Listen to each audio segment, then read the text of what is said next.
Тугандар, ассаламу алейкум. Урматтуу биздин каналдын көрүүчүлөрү, алыстан жакындан көрүп жаткан мекендештер. 15 август 2024 жыл Бишкек шаары банктарды көргөзүп беребиз. Тугандар, банктарда кандай болуп жатат? Рубль, доллар, евро демекчи гана көрөбүз, анда эмесе чогуу. Оң тарапта подписаться кнопканы басып катталып кетиңиздер. Доллар 85 сом 70 тыйын, рубль 93,5 тыйын, сатуу 97 тыйын.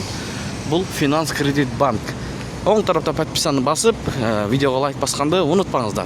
Банкка кирип сурадык, эмне себептен рубль ылдый болуп атат? Сатылышы өйдө. Бизге чоңдор, бизге өйдө жактан коюп берет деди. Эч нерсе айта албайбыз деди. Байтүшүм банкта доллар 85 сом 70 тыйын, рубль 93,5 тыйын, сатуу 97 тыйын. Эко Исламик банк, тугандар, бул жерде доллар 85 сом 70 тыйын, рубль 93,5 тыйын, сатуу 99 тыйын. Капитал банкта доллар 85 сом 70 тыйын, рубль 0,935, 0,93 мындан бүтүн 5 тыйын, 93,5 тыйын кыскасы. Айыл банкта тугандар доллар 85 сом 70 тыйын, рубль 93,5 тыйын, сатуу 98 тыйын. Айыл банк. Акай банк тугандар доллар 85 сом 70 тыйын, евро 93 сом 90 тыйын, рубль 93,5 тыйын, сатуу 99 тыйын.